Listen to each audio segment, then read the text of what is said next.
Hello, everyone. Welcome to Monday Live with Alan and Greg and our guest, Jason Harrigan, all the way from Ireland. So say hello to everyone. Hi, everyone. I hope you're all recovering after St. Patrick's Day. Yeah, we might be the only three sober ones on BookTube.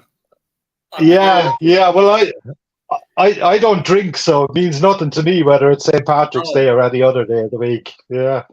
Hi. Great to be on this new BookTube institution. I've caught a few of your live chats. Most recently, I really enjoyed Tilly and Roz, who are just two fantastic people.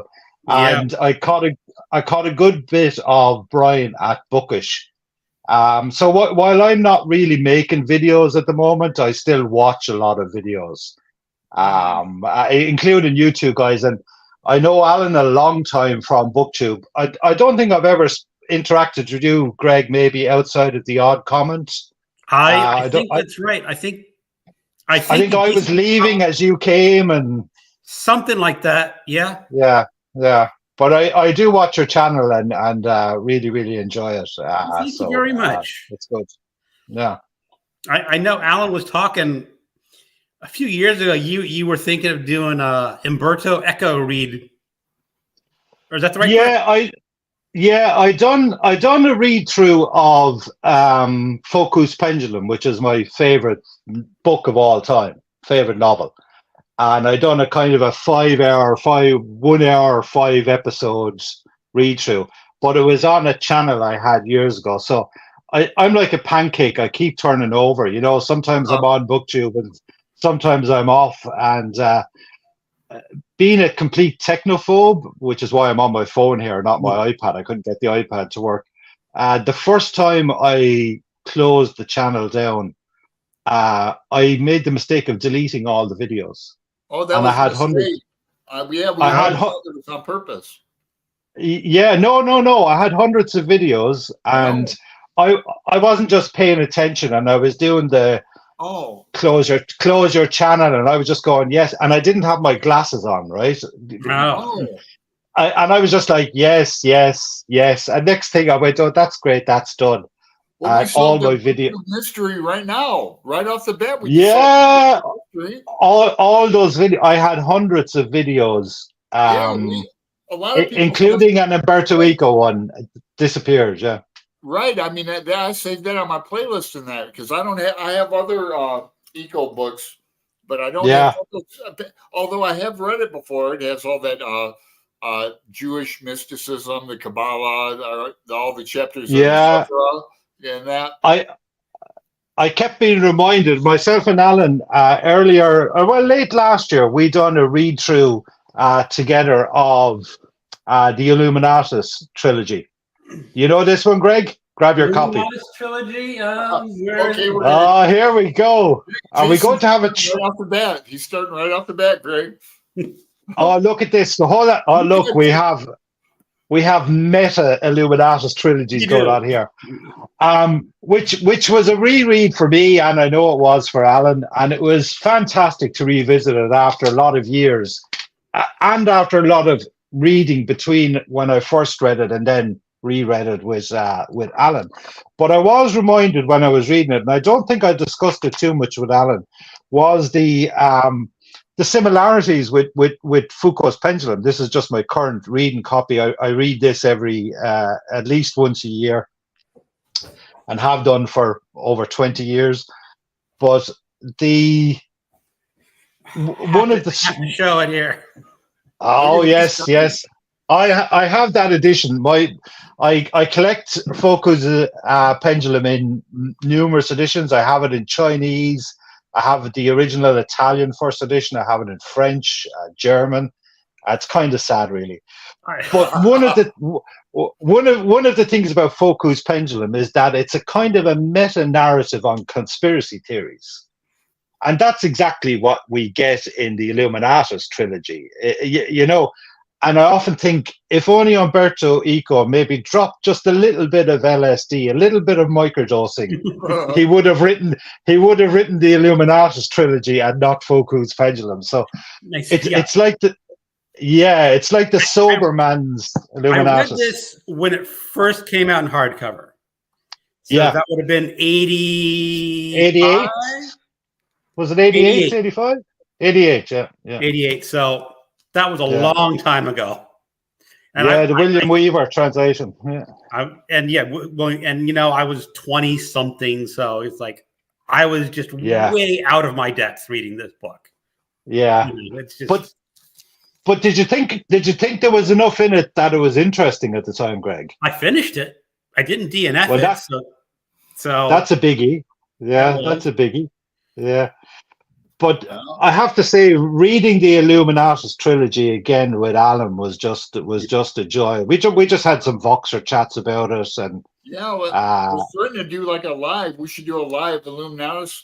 There's so much in it. I have an old bookmark from prison, from a Tucson prison, from Raw. The Illuminatus trilogy, Robert Shea. Doesn't even say Robert Anton Wilson, so it's Robert Shea. Yeah. It's dated September 11th, 09. September 11th is a day in infamy in America, Yeah, of course, yeah. A lot of Joyce in here. Here's a Sigla from Finnegan's Wake in here, and so much Freemasonry. Aleister Crowley. I mean, Aleister Crowley. Jason's jumping right in here. I was going to ease into this and talk about Ireland winning in rugby over the weekend. They beat hold on for 1 second. I just want to say hi to everyone in the chat room. I don't want to get hi to Lee. Lee is there 30 minutes. I hope you made it back, Lee. We had MJ have an appointment in 15 minutes, but I'm not missing Jason. I hope you're still here, MJ. Hi, MJ. Jenny Parks, evening, gentlemen. How are you all? I'm just doing really good today. Yeah. You look like a man's just back from holidays, Greg. Well, I am a man just back from holiday, so. How was Mexico? So it's not like I'm going back to work or something and pulling out little remains of my hair. Here's the one. All right, of last night. You worked as a computer programmer, Greg, correct? That is correct. Yeah. So do you know Ami 1649, Amakai, the booktuber? I don't. Ami 1649. He does a lot of more interviews now, but he's also a computer guy. And when I was doing the read through of Foucault's Pendulum, there's a bit of code in it that tells the word purser in the book to do a specific thing. And the code is reproduced in the book. And the guys are discussing, and they say, well, because I put this code into Abu Fila, which is the name they call the word processor, it done this, this, and this. And Amakai was doing the reading along Foucault's Pendulum, or I was just the first doing the read through. And he actually ran the code on an emulator and said, it's actually slightly wrong. It does work, but doesn't do what they said. And he rewrote the code and sent it to me. What page is it? I'd have to look it up now. I'd have to get one of my other volumes, but I'll message you afterwards. I'll leave it in the comments. But there is the code in there, and he rewrote the code and sent it to me, which was really kind of cool. No, I couldn't run it. I didn't have the machine to run it on, but he said, I'm correcting the code that's in the book for you. So I thought that was really cool. I think it's funny. Greg actually there we go. You see here? I can't read the page number. You probably can't read the page number, but in the paperback here, it's early on, page 30. And it's like 10, like line 10, Rem. Greg said to me he was a wee bit afraid he wouldn't have much to talk about. Here we go. Oh, this is in BASIC. It's in BASIC. Yeah. I actually, that was my first computer program. But there you go. You're very welcome, Greg. You're down a rabbit hole now. There's no return from.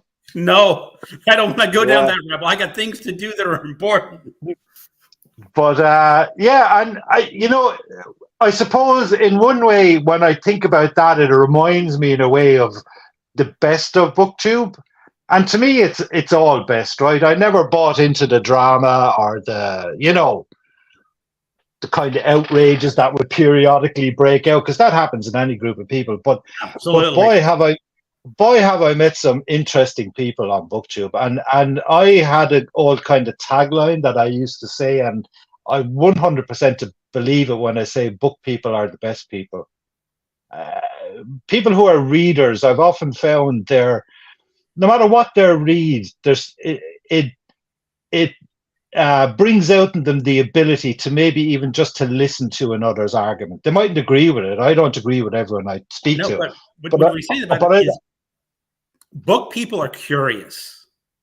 Exactly. Especially people with really, like I said, eclectic taste that'll pick up anything. That they'll one day they'll read Foucault's Pendulum or pick up a science fiction novel, and it's all interesting. It's all well. I mean, so that was the Illuminati trilogy. Currently, I'm doing a big reread. Do you know John Connolly, the Irish author? He writes the Charlie Parker series. Did he write short stories? He wrote a couple of books of short stories, Nocturnes they were called, but he writes this series featuring a guy called Charlie Parker. Okay. Now they're set in Maine, in Portland in Maine. So not Portland, Oregon, the other side of the country. Right. And I again read the first one of these. I have it in hardback. It was again 1988 actually. And May this year, number 21 in the series is coming out, and it's been so consistently good. I decided to read through it from the start of the year. So I'm on about, this is the Woman in the Woods. I'm reading it on my Kindle. This is just my kind of hard physical copy, and just great. It's essentially a thriller, police procedural, usually quite complex plotting. But he overlays that then with another strand of this kind of supernatural world in the background that he's built. That there's kind of a tussle going on between not gods and old gods, and these are manifesting themselves through kind of the evil acts that people are prepared to do at their behest and stuff.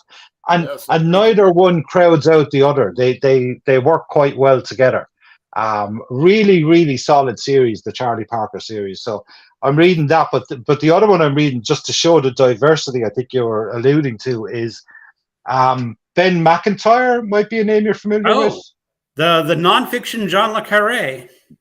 The nonfiction John le Carré. There's a couple of them up over my head here, but one of his first books I came across recently and started reading it, which is Carré-esque, I suppose, is Forgotten Fatherland, which is the story of Elizabeth Nietzsche, who was Friedrich Nietzsche's sister, of course, and about her going to Paraguay in the late 19th century to set up a German colony called Nueva Germania, which still exists today. There's still German-speaking, German-living people in this area in Paraguay.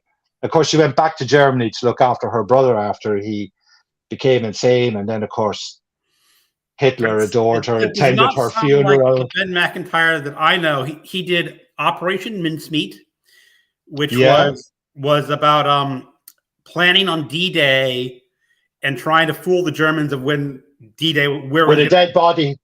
With the body with the fake plans. Yeah. He done Colditz. Have you read Colditz? No, I've done the one where they had to extract a Soviet double agent out of the Soviet Union. Agent Sonia? No, I just finished Agent Sonia. That's a different one. That's the third. I just finished one. In November. That was a pretty good one. It was a good one. And I think my favorite of his is A Spy Among Friends. No, I have not. I have not read that one yet. This is the Kim Philby and that whole, the Cambridge Five and that kind of stuff. So really good Cold War stuff. Yeah.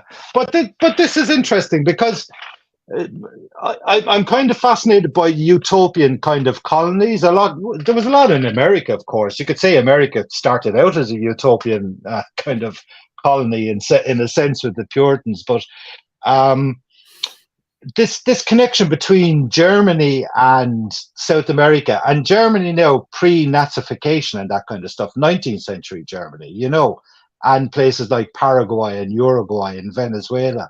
You had all these colonies dotted around, and there's still traces of them today in people living there, with German family names, and a lot of them haven't really intermarried too much and are still, Caucasian thing, but they would speak. Oh no! What happened? Here it comes back. Here's back. Oh shit! There we go. There we go. But so that's good, and it is different from the normal Ben McIntyre, but quite enjoying it. Yeah. Yep. He was finding his feet. Comments. Say hello to Tom. Jenny was only 4 years old when I read this book. Oh God, Greg Callan, we're getting old. We are. Jenny, I normally miss these streams as they're on really late here, but I often have an early shift on Tuesdays, but not today. You guys are early and I'm working later. We're glad to have you, Jenny. We accommodate our times to people all over the world. Yeah, I'm sure. As far as I'm sure more people from Europe will be popping in. Yeah, I bet. Mm-hmm. So Portland on the West Coast is the weird one. That's Alan's Portland. Yeah. Wherever Alan is always weird o'clock. Yeah. Well, Portland was almost named Boston. It was a flip of the coin. Two mayors out here. True story. They right. We could have been called Boston, Oregon. No. Wow, that would be weird. Well, Winterland has a question for us. Are we readers because we are curious, or has the reading made us curious? That is a good one, Yeah. I was going to say my parents, my mom, my dear old sainted mom made me curious to read. That seems to be a part for the course too on BookTube. Like their mothers got them into reading. Yeah. Yeah.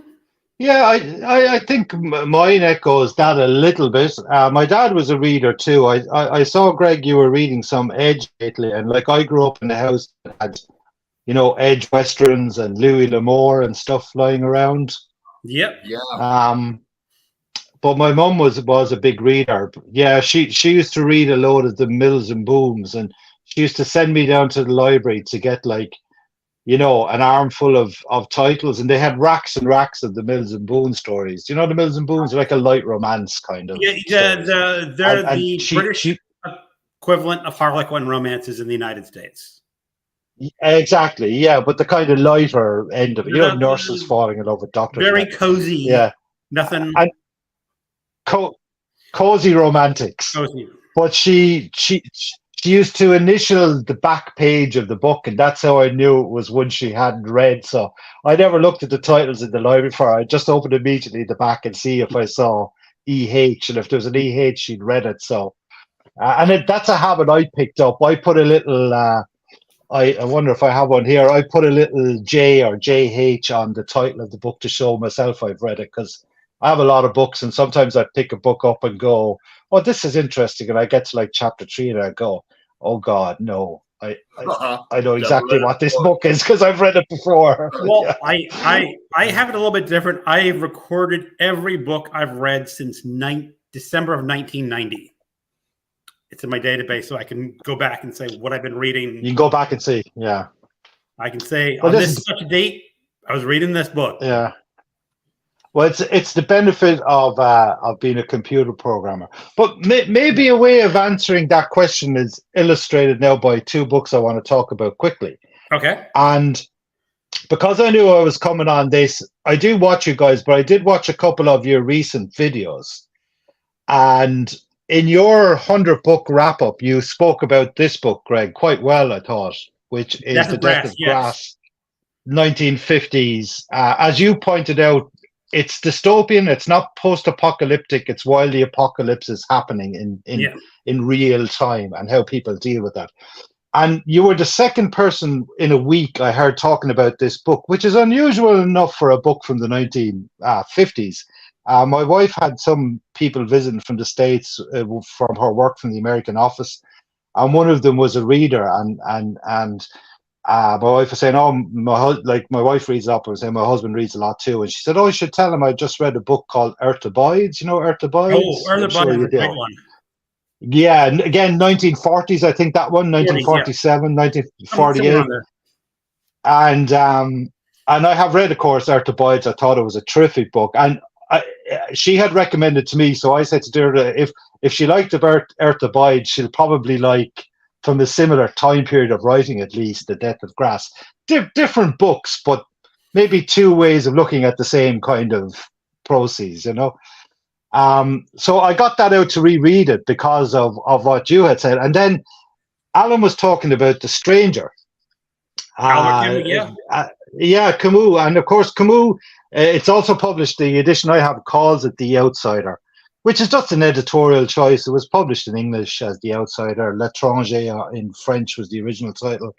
And in a way, I think The Outsider probably, to my mind, when I read the book, works better than The Stranger. I think that translation maybe gives a little bit more to Meursault's kind of personality.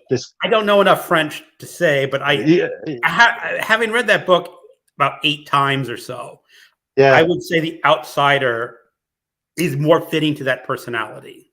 I think so, yeah. To my mind of reading, but because of Alan, I'm going to because of both you guys, I'm going to put those on the reread list very soon. But I think my curiosity in reading, I think I'm a curious person by nature, but reading makes me even more curious. And then when I hear other readers talk about the books they read and what they think of them, I listened to Alan talking about Camus and saying like, you know, I suppose The Outsider isn't an existential novel, but as Alan points out, it's also quite unreliable in its narrator, in its modernism.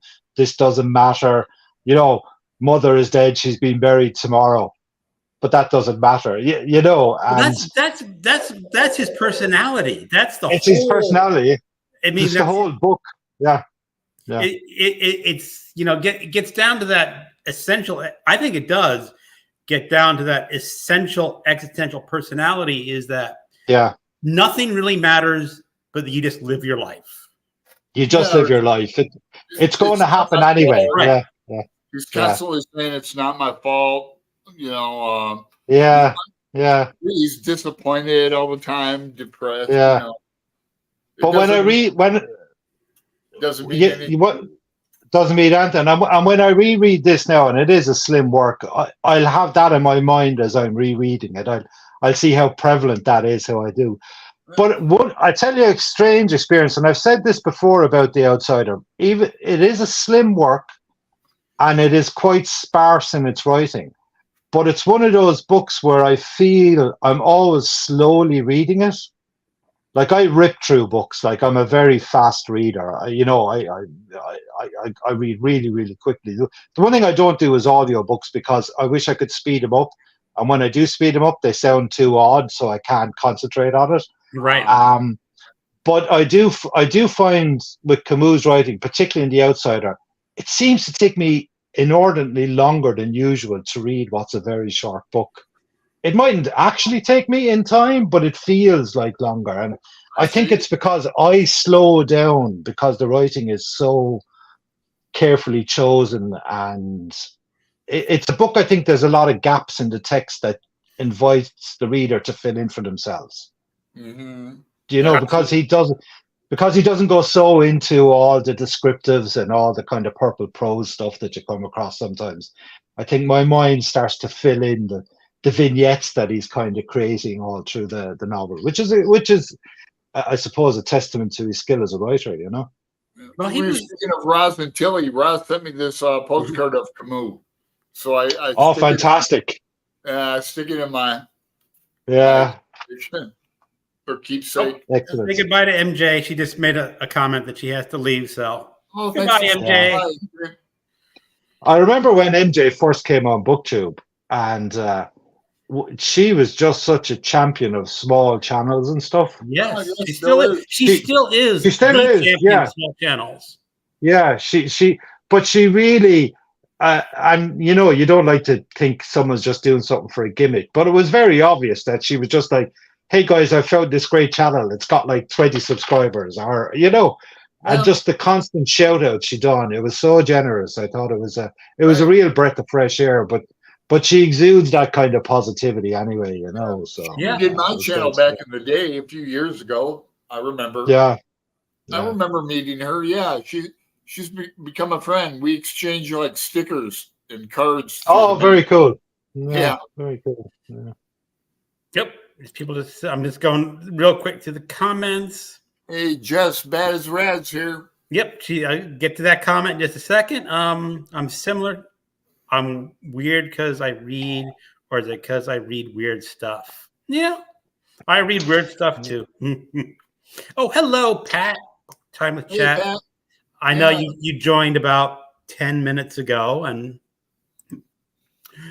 I wanted to ease into this, talk a little bit about Ireland and that. Like I mentioned, in rugby, I've been following rugby, and Mark at Book Time with Elvis is a big rugby fan. Hey, Lee. Yeah. Glad you made it. Hey, Lee. Yeah, Mark. I've spoken briefly to Mark about it. He played rugby like myself. I played rugby as a schoolboy and as a young man, and I love rugby as a sport. It's one of the only sports I watch. But we just won the championship, the Six Nations Championship this weekend. Yeah, I have friends in Dublin, and I talk to them via Zoom.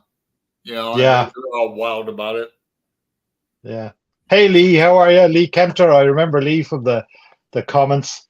Yep. I should probably take this opportunity to announce that I will be coming back to BookTube. Oh, cool. Slowly, catchy monkey. And you'll see a couple of videos coming up. And one of the main reasons that I'm coming back is to do a big read through of Umberto Eco's seven novels in order of publication. And I'm not going to. Yeah, I won't set a time frame on it, but I'll give plenty notice, and I'll start with The Name of the Rose, do 4 or 5 episodes, or 4 or 5 hours on that, and over a couple of videos, and then I'll do. Well, Alan, you'll get a package in the post because I have some stuff to send you. I'll send you a nice copy of Name of the Rose as well. Okay, great. And I do Focus Pendulum and out there. Yeah, great. Yeah, it's a great. Do you read in the Italian or do you read in the English translation? No, I read in the English. I can read in English. I can read in French, but I read all Umberto Eco's in English. I have some Italian editions. William Weaver was his translator for ever so long.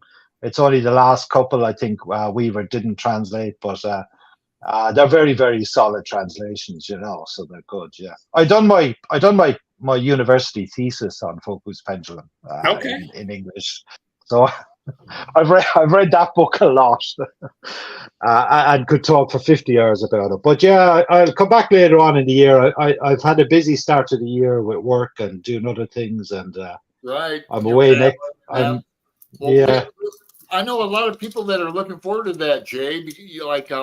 Yeah, I forget their names, but you probably know them. That her channel name is my house is a library. Oh, I haven't seen Felicity. her in a long time. Yeah, Felicity. She's like me. She's very active on Instagram. Oh, so myself, Felicity McCarthy, Mark Richardson is always active on Instagram. So I post a lot of what I'm reading, just pictures of it on Instagram and stuff like that. That'd be a great call for your eco, readathon. Would be great. Yeah, I'll pace it out. It'll be a long project, but for sure, I will. Yeah, I know. Was it the first year I was on BookTube? I had just moved to Virginia, and we were doing a read along of Name of the Rose. Yeah. And that was, I think, the third time I read that book over a lifetime. Like the first time I read it was in the 80s or something like that. So Yeah. Came out, mid 80s. Mid 80s. Terrific book. Terrific book. You know. It's unlike any other mystery I've ever read. You know, just for sure. And I remember it was a book review or a critic when you had oh God, what was his name? The main character is the main character in The Name of the Rose. Like I'm drawing William of Baskerville. Yeah, Baskerville. Yeah. William of Baskerville. Yeah. He's talking with his acolyte, and they're talking, and they said, if you were to take that conversation and paste it out on the monastery, it would match exactly. The length of the conversation they're having in a chapter is the exact length of time it would take to walk that monastery path. He was that exact and getting it down. Yeah. I suppose Umberto Eco's professional interest is as in academics as a semiotician, signifiers, signals, all that kind of stuff, the language in itself. But he very much constructed and paced the entire Name of the Rose, and also if you come on to Focus Pendulum, he's as concerned with the structure of the book and the setting of the book, and he mapped out that abbey, and each part of that abbey plays a certain day, and then the book, The Name of the Rose, is divided into the little hours of the day, the little hours of the divine office of the liturgy of prayer. So you have Lauds, Matins, Terce, Sex, Non, Vespers, Compline, and then the night office. And he does the same thing with Focus Pendulum. He structures the Focus Pendulum around the Kabbalistic tree and divides it into the Seraphot, the Terafot, right up to Kiefer and all that kind of stuff. So there's a huge amount of structure that goes in, but the pacing even of the dialogue, if you spoke it in real time, would match the length it would take someone to cross a particular room or do a particular thing. Yeah. That's like the first sentence of The Dead about Lily went trippingly down the hall or something, as in perfect iambic pentameter, and I like little things like that. Yeah. I love finding Easter eggs in books. I like authors who play games with us, who don't explicitly tell us the joke, but maybe allude to things. And I think your awareness of this stuff develops with reading. The more you read, and again, it doesn't matter what you read, but the more you read, you tend to find stuff. And of course, sometimes with me, it's just wishful thinking. I'm thinking I've found something, but it's not there. But that doesn't matter. Yeah. That doesn't matter. That's the fun of reading, I knew MJ couldn't stay away. Well, she's gone. She's already gone, and we're catching up with some comments. I'm just kind of joking. Jason. Question. I can't really read the question. I'm looking at my phone there. I'm struggling. Question for Jason. Your esoteric shelf tours were epic. After you sold a chunk of your library, have you replaced any copies that you missed?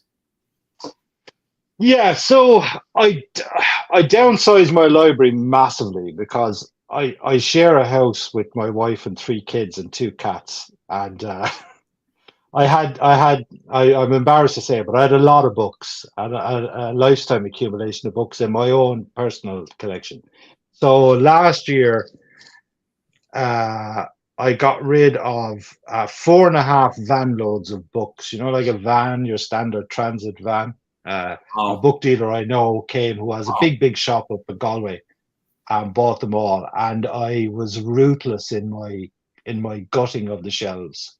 I had built up Steve Donahue. Yeah, I had built up very significant collections of various things. Crusader history was something I was interested in for years.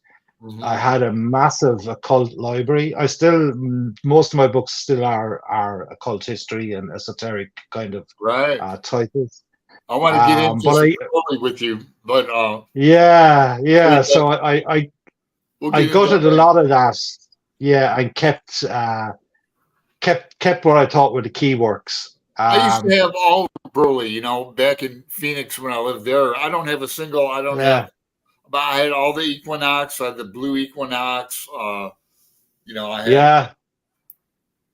I've got a full set of the Equinox. I have the full Equinox. All I really need again, I'd like to get a copy of Book 4. You can pick Book 4 up on its own. There's plenty modern good reprints of it as well. I need a copy of 777 again for the correspondences. Boy, for the Kabbalistic correspondences, you'll need 777. Oh, yeah, but every correspondence you can think of in that. Everything for the I Ching. The wood that goes with the seasons, it goes with the spice. Yeah. You've all the correspondences together there, but to answer the question, I have replaced some books that I got rid of. Even within a year, I realized I shouldn't have sold them. It's kind of amazing because, a few years ago, no, actually it's more like 10 years ago, we were living in Washington State. We had, a house about 3,000 square feet, something like that. And my wife decided she wanted to downsize because 2 people don't need 3,000 square foot home. No, it's a lot of dusting. Well, we hired the maid, but anyway, I had lots of books.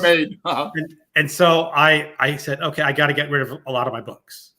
And I went through like some paperbacks. And I mention this all the time. It's like this old cheesy horror paperback that I bought for $1.05.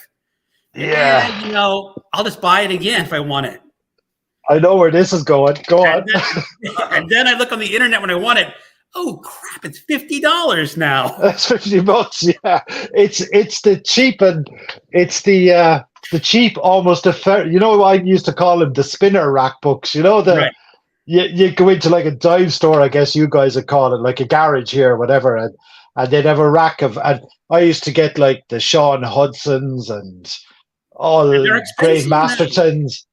And now, like, they're doing even like reprints of them that are 20 quid new, and I'm going, wow! I dumped boxes and boxes of that stuff over the years, I know, and the sad thing is, once I sold it, my wife said, I don't want to sell our home after all. Oh no! Yeah, but I wasn't under pressure to downsize, but I did, and I felt better for it.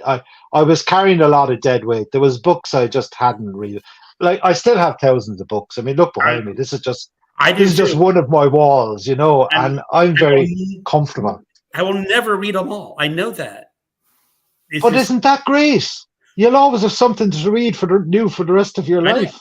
And going back is Umberto Eco, I think, had a library of like 20,000 books or something like that.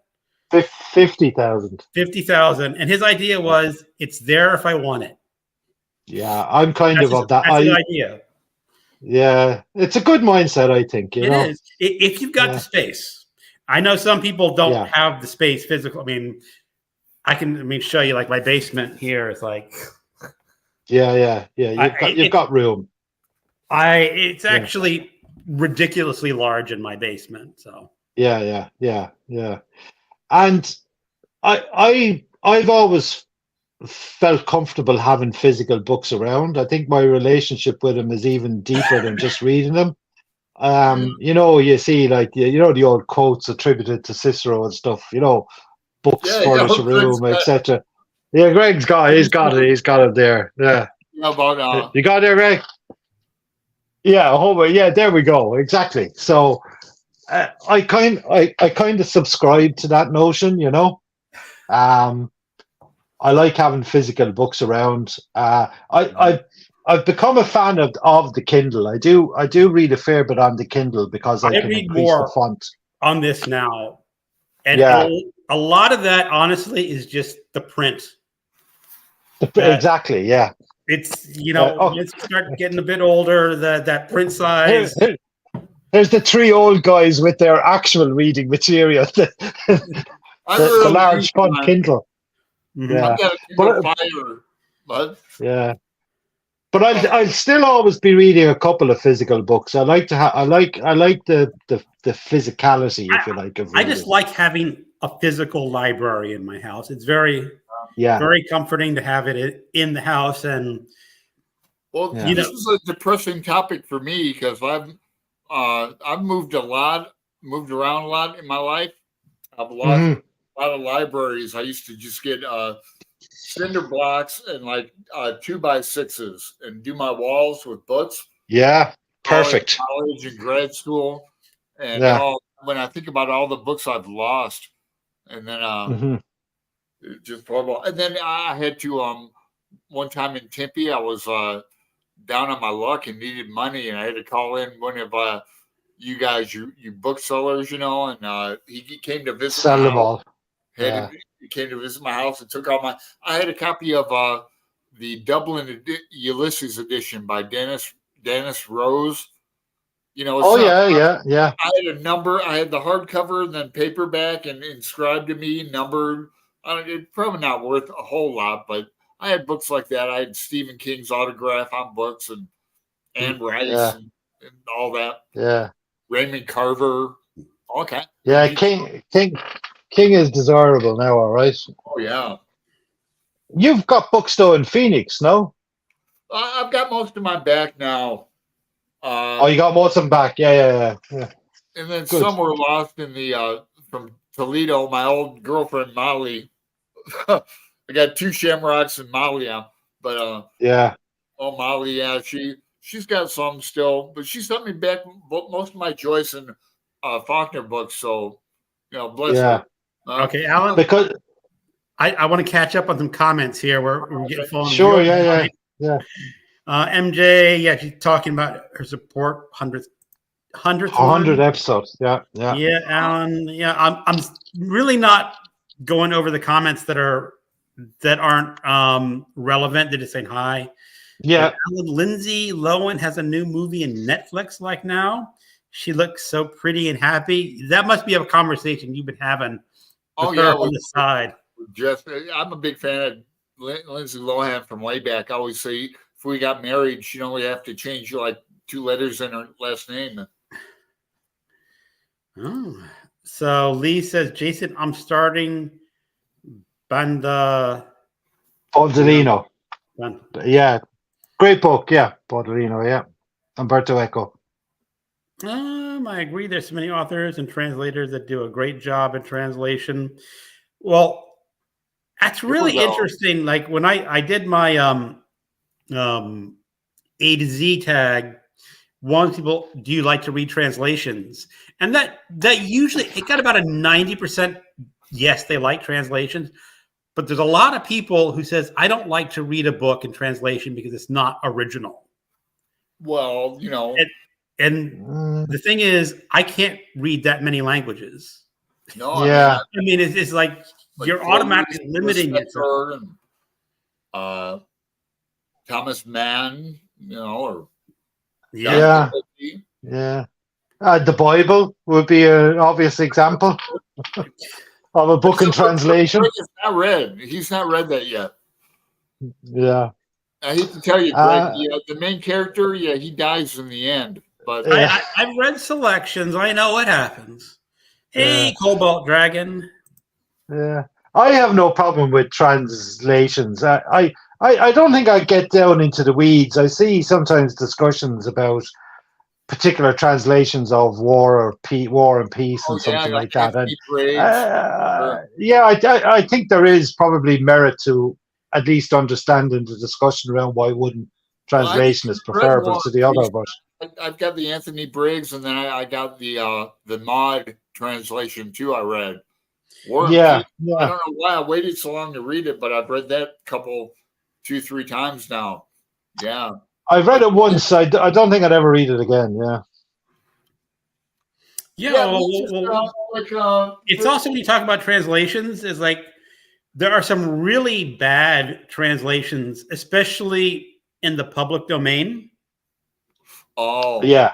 Now the one I harp is Constant Garnett did translations of like Tolstoy or Dostoevsky. Yeah. And apparently she was a little prudish. Right. Yeah. So she changed, self-censored. Yeah, there's a character in Brothers Karamazov. I've got a constant. And her name in Russian is like Lizaveta Shmerdakov or something. And Shmerdakov is in Russian, it just says stinky. Yeah. So no, most people translated it as reeking Lizaveta, stinking Lizaveta. One translator just left it alone and put it in the footnote, saying, yeah, it kind of smells. But Constance Garnett just cut it out entirely.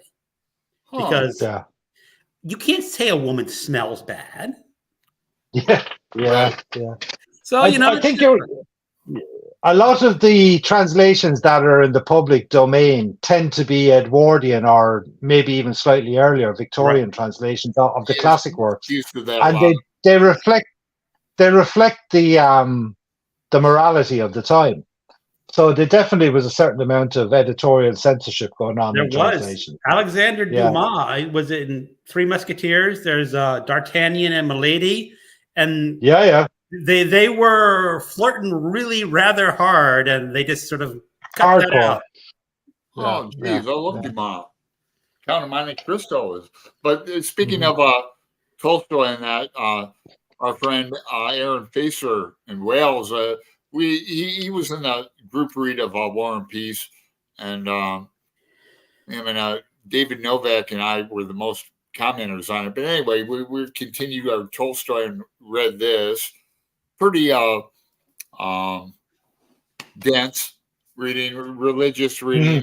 I was going to bring up the Benedictine, talk about prayer and meditation, if you like. Oh, yeah. I know you keep so actually this coming Friday, I'm off to Kylemore Abbey up in the wilds of Connemara for a 3-day silent retreat with the Benedictine nuns up there. It's based around the centering prayer. So I practice a form of contemplative prayer, if you like. That's my particular bag, and I enjoy some of the prep work for going there are some of these books on Thomas Merton. Of course, you might be aware of, Greg. I don't know, Alan. You know Thomas Merton. I have No Island is No Man is an Island. No Man is an Island, yeah, or Seven Story Mountain would be the other ones. And then this is When Silence Speaks. It's slightly more dense one on Carthusian spirituality and stuff. But Alan would know I have a long interest in meditation, contemplation. I'm a big fan of solitude and silence.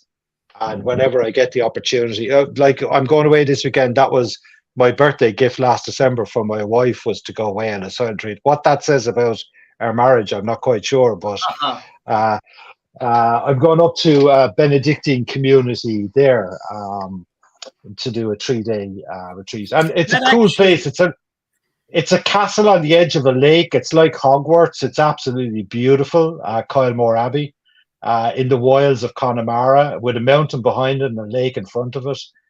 And it's a group retreat. There'll be other people there, but we'll have what's called a grand silence so Friday night we'll have dinner together and have a conversation. And then we'll have a grand silence until Sunday morning. There won't be any conversation. That actually sounds rather pleasant in some ways, because how many people are addicted to this thing? Yeah, there won't be any of that. I won't be on the phone. I'll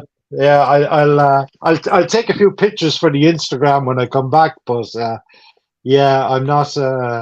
It's a chance to plug out. I'll bring some books and do some reading. I'll do some writing, do some reflecting, and I'll do a lot of contemplative prayer. Prayer is the word I use. It's quite a loaded term to say prayer. People automatically make a lot of assumptions about what it is you're doing based on their understanding of it. I just consider myself a contemplative, and that's as far as I go with it. And that's good. I'm an oblate. Yeah, I'm an oblate with a Benedictine community at an abbey here near me in County Limerick, Glenstall Abbey, and I made my oblation there, and that's like a kind of a third order. You make an oblation, even though I'm a married man with kids. I don't like live like a monk or anything like that. But what it is that you like Alan was talking about correspondences. You have correspondences in your life with the way maybe monastics live their life, with the kind of Benedictine sense of hospitality, of helping people out. And it's just a framework that I like, the rule of Saint Benedict. So, yeah, it led me to becoming an oblate out there. Not like Hughesman's oblate, but yeah, that kind of a thing. So I enjoy it. I find it personally very, very rewarding. That's cool. There's a Yeah, question that's coming up from 2 comments. It says, "Hey yeah. Alan, a friend asked to borrow the book Catcher in the Rye, but I gave her my other copy, found not your book." And Yeah, then you got immediately Jenny saying, "Very brave of you, Bad, lending a book. I have never had a good experience doing that." me I have neither. never had a good I'd rather experience. buy him the book. I'd rather just buy him the book and Just get, if they want it, just give them a book you don't care about, but don't lend it and expect to get You it back. don't. Yeah, the last one I got burnt on that was I have it up there. I have a paperback copy by Owen Jones of Grimoires, which is a history of books of magic. Grimoires are these magic books.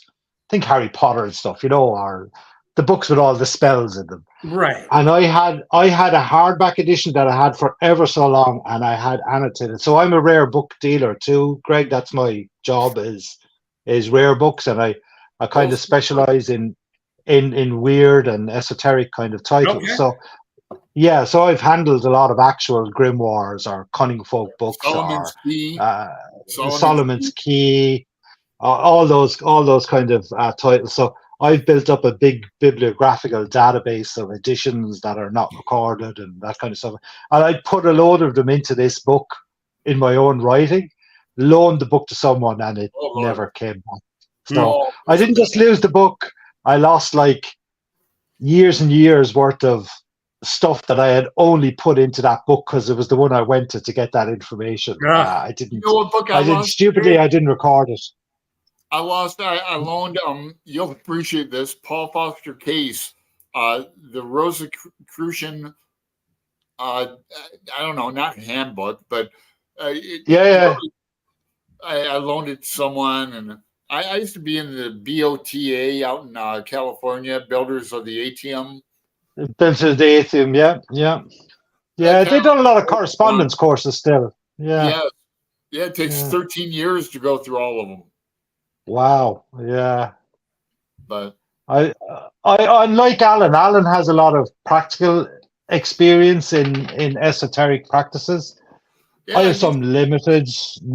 I was a Freemason for over a decade, a Master Mason at a grand old lodge here in Ireland, Ancient Union Lodge 13, which I thoroughly enjoyed, all the ritual and the history aspects of it, because that my interest is in not the occult per se, it's in the history and practice of the occult. You could put religion in there, like why do people do certain things? Why do people believe certain things? Freaks out over the word occult. Yeah. And that includes people who believe nothing. Well, kind of believing in nothing is in itself a form of a belief in something. Sure. But I've been drawn to the extremes of belief is where I'm comfortable when I do my research and the material I kind of handle.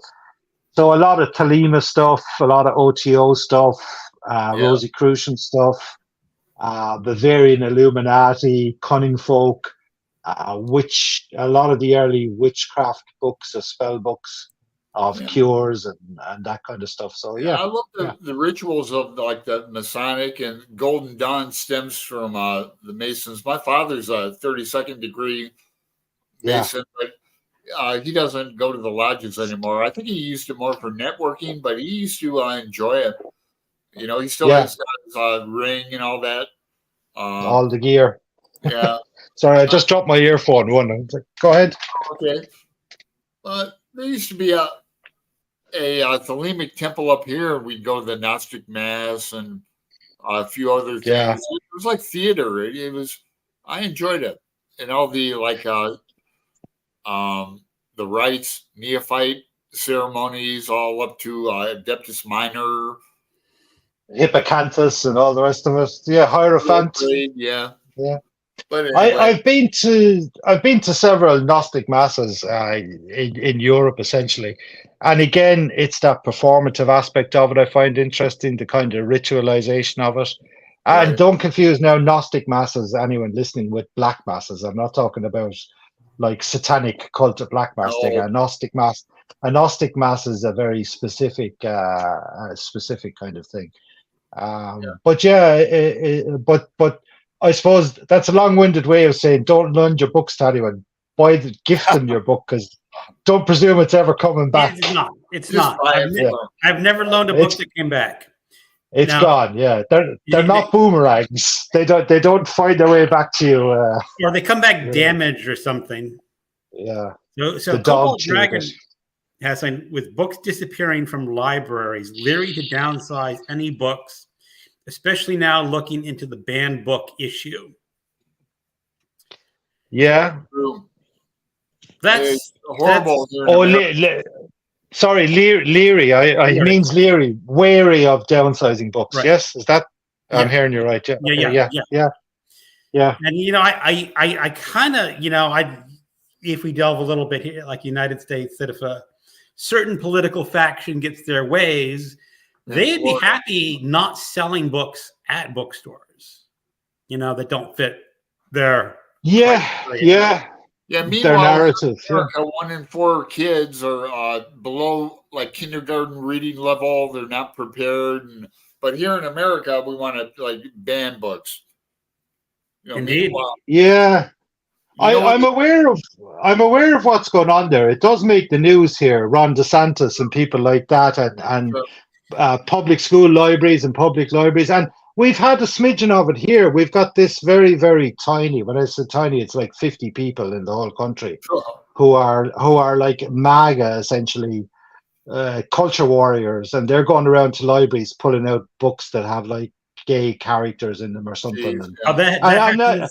Here that happens here in Ireland, yeah, and of course my answer to all that is if you think that has an effect on your son, well, bring him home and get him a year's subscription to Playboy, and he'll switch right back. It's the level of ignorance around the subject is shocking, but banning can come from all kinds of places, and one group might ban books now, and another group might ban books tomorrow that are a different criteria. But I just don't agree with banning books full stop. I don't either. Now, in the United States, we have, essentially the right and the left.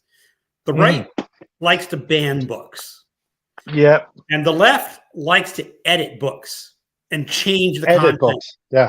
They say, we want to edit the language to what we think. Oh, is that the one on James? Oh, I love that book. That's a good one. Ulysses. Great book on Ulysses. Yeah. It's a terrific read, actually. Yeah, very well written. But your right and left are still almost both right to us. Your right is just like very far right, but your so-called, I kind of laugh. I watch American news reports and they talk about like radical left people like Bernie Sanders or something, who was on a speaking tour here in Ireland last week and was getting booed off the stage for his stance on some current political issues, because he'd be right wing here. He would be like in Sweden. He would be conservative. Yeah, sorry, that's one of my cats. I've let a cat out the door. It's something. Cats are allowed on my show. If they want to come on. We've got two, and they do what they like. Yeah. If he comes on, he comes on, or she. Yeah, I don't mind. They're gone. Mine already showed up, so. Yeah, so I think it's very interesting to watch what's happening in the States. I'm a bit of a news junkie, but it kind of permeates the rest of the world, really, particularly when it's a presidential election year. And it seems to me increasingly that politics in America and I don't want to speak about politics particularly, but it's kind of really turned into us and them, and there's very little we being. I seem to recall a very famous American document starts with "we the people," Yep. not us the people, and others in brackets. Yeah. It's been going on for a we, long time, and it's you'd hate it here. It started really with the election of Bill Clinton. Yeah, and an Irishman. And he got his he had his like 2 years, and Newt Gingrich became the Speaker of the House. And what happened was, back in those days, before that, if you were a congressman, you packed up your family from wherever you came and you got a house somewhere near DC. When I was growing up, there's a congressman that lived next door to me. On the Beltway. What? On the Beltway, is it? Yeah, in the Beltway. Yeah. Everyone came down with their family. Yeah. But when Newt Gingrich took power, he told the Republicans, "Don't bring your family down here. Stay at home. Keep them home." And his big thing was, he did not want the daughters of good Republicans dating boys from a Democratic Party. Wow. Yeah. And he said, and ever since then, it's been different. You don't bring your family down. And the problem is there was a whole book, and not a whole book, but the author was describing, well, let's say you had a Republican daughter and a Democratic son. They don't need to be dating, but they still go to the same school. And you still go to the same parent-teacher association, and you're sitting in the same room, and you just cooperated with each other because you live together. Yeah. But now that they're insulated, it can be that us and them situation. And I don't. It's kind of bizarre, You guys would hate it here in Ireland because I live obviously in a socialist hellhole. Myself and my wife both work, have good incomes, but our kids get free dental, they get free doctors visits, hospital is free. If you have a child here, it's free. My oldest goes to university. It costs me €1,500 per year. So that's all it costs. It's absolutely ridiculous in the United States. Because it's paid, because we pay their taxation. Right. We pay through taxation for our health service. You do. You're paying for it. And honestly, if you were to count up every penny, I actually think you pay less in those socialist holes than you do here. Because here's an example: is like someone was on the YouTube. A woman was visiting France, an American, and she got hit by a taxi cab. Not seriously. She got up, and one of the French, was calling an ambulance. She says, "Oh, don't call an ambulance. I don't need an ambulance." Yeah.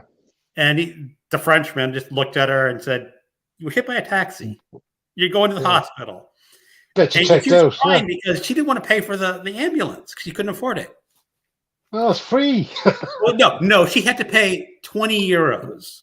Yeah, well, essentially free. Yeah, but if you didn't have the €20, they're going to see you anyway. They're not going to not take you, right? So it's a nominal charge. When I go see my doctor, it's like €40 because I don't qualify for what's called a medical card. But if my income was below a certain threshold, I'd have a medical card, and then I'd go see the doctor. It's free. And not only is the doctor free, the prescriptions are free. I hate to tell you. So if you're on insulin, it's free. If you're on statins, they're free. Yeah. They're not. It's capped at about. Here, my stuff is all free. Yeah, but Alan, you have disability. That's. Yeah, it's slightly different. Yeah. But we have left and right wing parties here. Our two main parties are set up in opposition: Fianna Fáil, Fine Gael. One is kind of slightly right central, and the other is slightly left. And then we have, God help us, where I would be, radical left parties, who would be probably not allowed to exist as a political party in the United States because of their views. Yeah. So let's catch up. Get off the politics. Get back to books. Get off the politics. Yeah. There's enough of that on the air. Yeah, Al picked up a copy of Portrait of an Artist since I've only read Joyce in ebook or audio format. It's new to me. Excellent. Start with chapter 5 in Portrait is my advice. That's Hell and Brimstone, the Gnashing of Teeth chapter. So start in the meat of it and then go back to one with the moo cow. What's the first sentence? The moo cow. It's a long sentence. All right. So black tobacco. Anyway, so Bad created some ambient Forest Creek on her channel. I'll have to go check that out later. Al, I read Emerson for a Nietzsche in English. Bible Hub helps with Bible languages. He's talking about Nietzsche. Translations matter for some. Nietzsche is fine for English, better in French, but only opens up his work more in German. Balzac is hard to read in English, as much is lost IMO, but not so much with Camus. Thomas Common for Nietzsche is bad, but R.J. Hollandale is also public domain, not yet used. Likes my cat Pip, who is now gone. He's not gone. He's in the house. He's just off the screen. We have I like Nietzsche a lot. I like my existentialism for sure. I do too. Yeah. Oh, here's bad. You're saying Greg's cat are adorable. Pip, Belly, Tibby, and Teddy. Alan's favorite is Teddy. Yeah, Teddy took a liking to me. Teddy took a liking to me, so of course he's my favorite. See, Brian Bookish is in the house. Yes. Al Ohm made a 3 word comment. Joyce, Yates, and Singe earlier. And what I find curious, one thing about Ireland is, it's such a wee island, but it has the most Nobel Prize winners in literature than any other country, and that doesn't even include Joyce or Beckett. Oh, no, Beckett's one, excuse me. But Beckett, me, George Bernard Shaw, and Yeats. Now, the question about Beckett is, do you consider him Irish or French? Oh, Irish. I think Beckett is Irish. Okay, he wrote in born France. in Ireland. Same with Joyce. Yeah. He wrote his first few books in English, but then he started writing in French. Yes, he did. Yeah, but I think there's something quintessentially Irish about Beckett. I've thought about this question about Irish writers. Why do we kind of punch above our weight, maybe in literary fiction particularly, but in all types of genres. And I think we have, in common with some of our other Celtic-minded countries, we have a very strong oral storytelling tradition. Exactly. And I remember my grandparents, for example, sitting literally around the fire telling us stories. And some of those stories would be folklore, some would be family stories, some would be history, some would be mythology.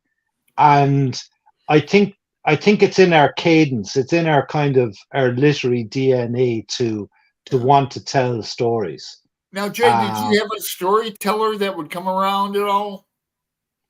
We had, so we have a famous guy here in Clare called Eddie Lenihan. He's a Shanachie, he's a storyteller.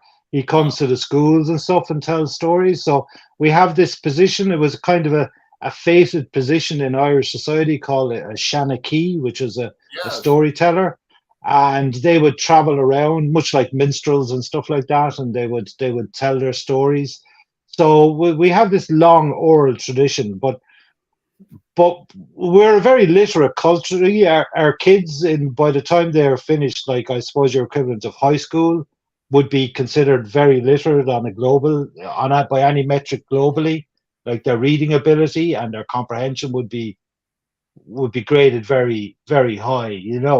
I don't think we're any great readers. I don't think like a lot of Irish people are a lot of like anyone else in the world. They don't read as much maybe as some of the people on BookTube would read, like our good selves. They wouldn't have, not every house is heaving with bookshelves, but we do like a good story, and we do like telling a good story. So I think there's something of that in the Irish of writing. But then And I do get that Beckett wrote in French, and he was very much of the milieu in France at the time, and absurdism and all that kind of stuff. But he was still Irish, and the same goes for Joyce when he was sojourned in Paris as well. There's still an Irishness in the work. I see it as an Irish reader. I see the Irish in the work.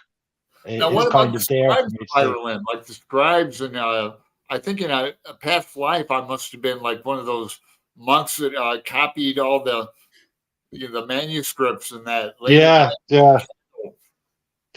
Yeah, well, there's a guy. I think there's a Cahill. He wrote a book called "How the Irish Saved Civilization." Richard Cahill or something Cahill.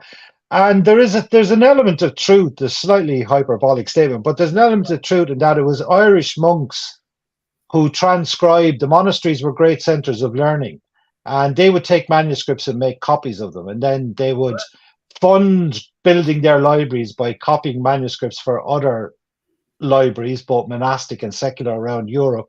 So you had these peregrinations, you had this great movement of Irish monks into Europe in the 6th and 7th century, finding manuscripts and copying them, sending the copies back and transferring this knowledge between all these great centers of learning. So the Irish did play a role in that, and they valued the written word, probably from more their point of view, because they saw it as a sacred liturgy. They saw it as something that was important, but they didn't just copy liturgical texts. They also copied academic texts. Some of the great first translations that happened were done by monastics and people like involved with the Templars and stuff in the great exchanges of information between the Muslims and the Christians in the time of the Crusades.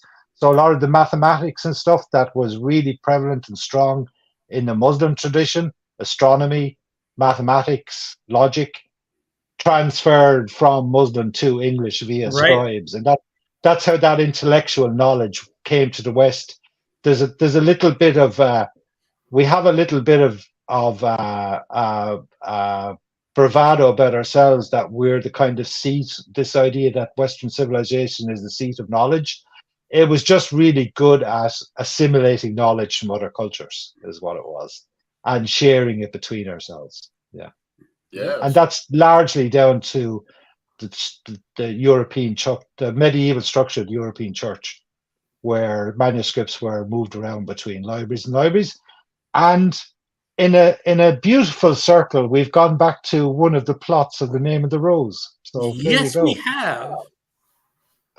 There you go. I don't want to give anything away, but since you know so much about Echo, I have a question. Is the book mentioned in Name of the Rose, was that ever actually something that supposedly existed, or is that just a complete application on the Echo? No, it's a kind of mythological book. Well, not a mythological, but did Echo invent that mythology, or was that something he picked out? There's a little bit of both. Okay. There's a bit of exaggeration, yeah. It's not quite the case of like where authors talk about finding like the Necronomicon of H.P. Lovecraft and stuff like that. Right. But there are certainly, I mean, the rumors still persist because they're true. That probably, and I know this from, if not second-hand knowledge, but almost first-hand knowledge. The greatest collection of occult books in the world resides in the Vatican libraries. Yes. Because they were collected up and sent they made their way to the Vatican libraries, and they weren't all burned in some great bonfire of the vanities in St. Paul's Square. They were catalogued and put away, and they stayed for hundreds of years. The Vatican has the largest collection of pornography in the world. Erotica, yeah. Well, the bibliothèque. I guess it'd be erotica because it'd be erotica. Yeah. The Bibliothèque Nationale in Paris would probably come a close second. They've got quite an extensive collection of erotica, and a lot of, again, the early erotica only exists in manuscript editions, so they're not like printed books as we'd imagine books to be. They were passed around, usually between the well-to-do, who are the only people who could afford those kind of things. Yep. Yeah. So let's catch up on some comments. Say hello to Sean. Hi, Sean. Let's see how late I'm saying hi. Oh, there's Sean D. 20 Standfast. minutes. Yeah. Also for daily integration, shut off your phone and check. Yeah. Sean. People saying hi to each other. So that is a question. There's a rare banned book, right? A satanic book, Bible. Not sure. I'm curious what it's about. Anton LaVey. Yeah, he's probably talking about Anton LaVey's Satanic Bible. It's not banned. You can buy it on Amazon, I'm pretty sure. No, it's for not sure. banned. I mean, Greg has a copy. Greg has a copy there. Yeah, 2 copies. Yeah. This is the Satanic Rituals, and this is the Satanic Bible. The Satanic Bible. Yeah. I always think with Anton LaVey, you should put, as Americans would spell it, light, Lite, in commas after satanic. Well, it's not. Now, here's a comment. It's not satanic. It's not original to me, but Anton LaVey has been described as Ayn Rand with plastic horns. Yeah, exactly. Yeah, it's performative. Yeah. Right. Well, if you want, this is the book you want. The Secrets of Voodoo, really. Wow. So Canada sadly was banning books. Librarians were getting threatened crazy. I don't know. I haven't heard about a lot of banned books inside Canada. I've only heard about the U.S. version. Yeah, I have to ask Shannon about that in Nova Scotia. I talked to Shannon a lot. They want to make quoting books illegal up here in Canada as well. Quoting? Wow. Or is that like quotes within books, like copyright, because of copyright issues? I don't know. No quotes. Why? I haven't come across that yet. Private member bill, something. All right, they're talking. They're talking to each other, and I'm just going to skip. Yeah. I'm going to skip the comments when people are talking to each other and having a conversation. I'm still stuck on the visualization of Ayn Rand with plastic horns. That's just burned into my mind now. That is Anton LaVey still alive? I think his son took over. I think he's passed on. He's passed on. I think. Yeah. All right. Let's clean up to make sure that up here they wait 3 days to see a doctor. Fee. Remember history. Oh, we did have Brian. Hello, Brian. I am only about 12 minutes late saying hi to you and Jenny Parks Ministry. Hi, Jason. Great to see you. Hi, Brian. Hope all is well. And congratulations on being a granddad, by the way, Brian, if you're still watching. Yeah, for sure. Yeah, I hope baby and family are doing well. We hope so. There's a long history of Irish and French going back. French Revolution, yeah. Yeah. While I'm Beckett is Irish, the dark humor gives it away. While I'm not making videos, I still watch BookTube, but I still keep up to date with where people are at. But I don't know if you guys do this, so I watch a lot of BookTube on my TV now because it's like a smart TV. So I can't leave.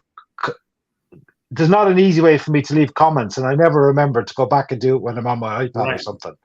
I don't have a keyboard hooked up to the. I suppose I should get one of the kids to hook up a wireless keyboard or something to the television. But I just watch the YouTube app on it, if you like, and click onto the next one on the smart TV. Yeah. You know, we only have one TV in our house, and that's in the living room. And my wife would probably get upset if I started watching lots of BookTube when she's trying to do her own stuff around the house. So I pretty much watch here with headphones. So. Yeah. All right. Let's see if I can get to the end of these comments real quick and then go on. American history, Ben Franklin was shown France. He was an Irishman. American Revolution. Irish Nobel Prize winners Shaw, Beckett, Yeats, and Seamus Heaney. Seamus Heaney, great poet. We might be very close to that with Americans. We got Sinclair Lewis. We've got Faulkner, Hemingway.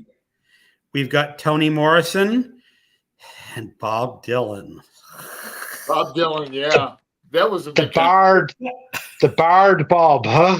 Yeah. I don't know. That's still like someone was on serious drugs when they let that through. Well, Rolling Stone just named him the #1 songwriter of all time. So I'm a big fan of Bob Dylan. I've got vinyl Bob Dylan. He's fine. He doesn't need a Nobel Prize in literature.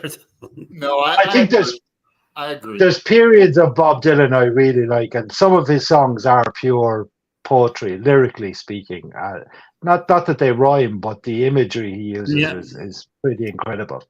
But I think it's a bit of a stretch to give him the Nobel Prize.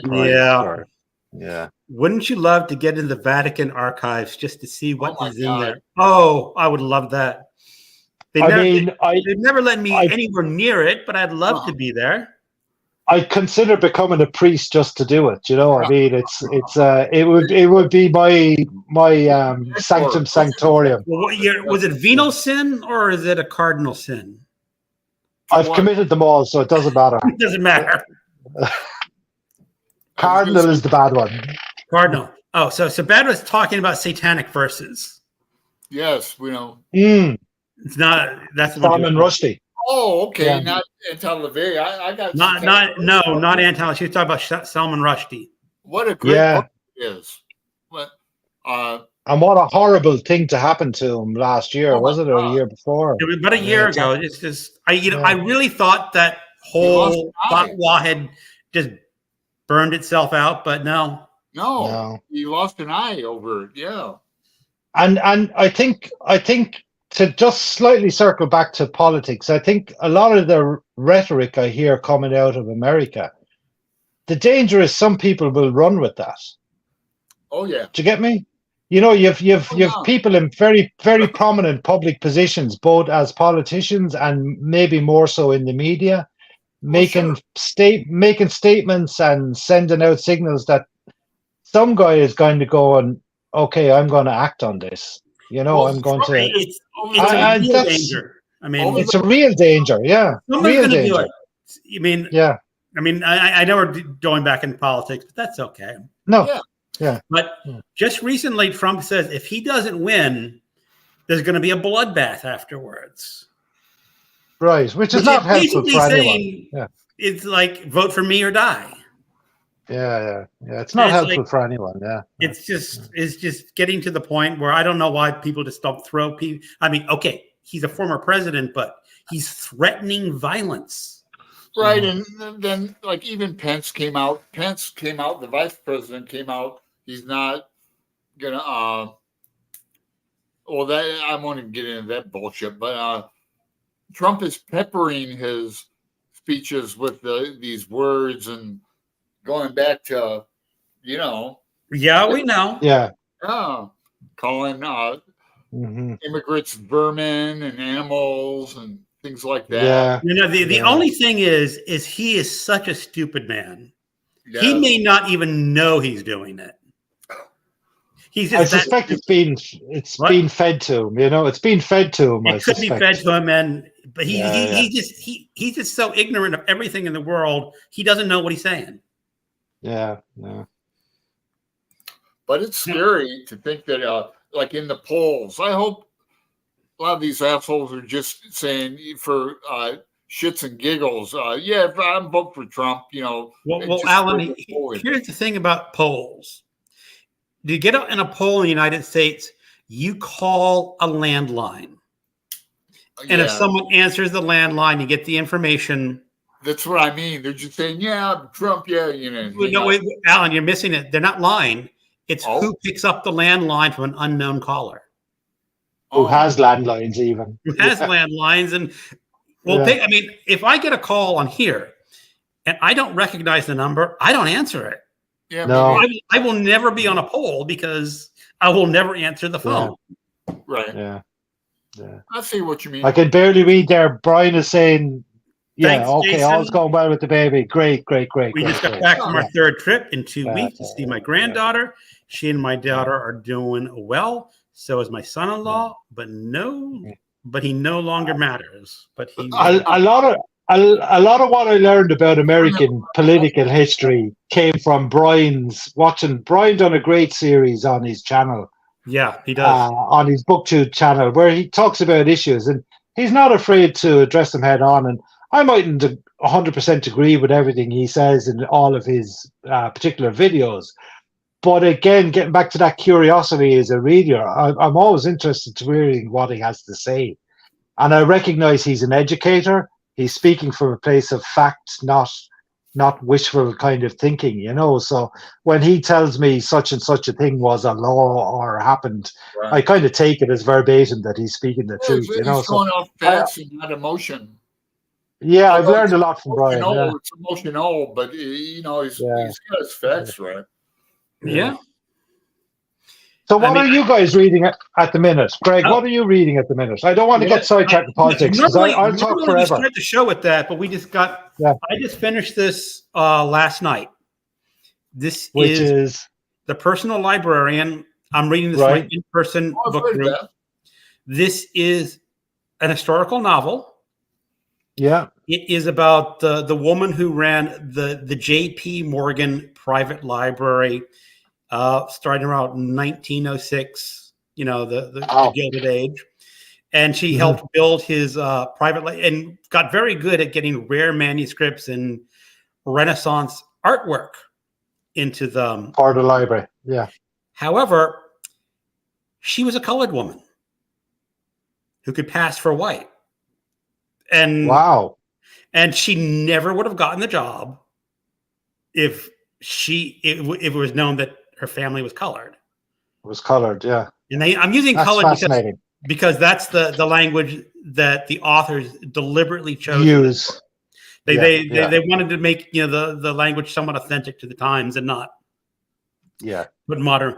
But it's amazing how much she got done and how good she was at like manipulating people at auctions for these rare book sales. Yeah.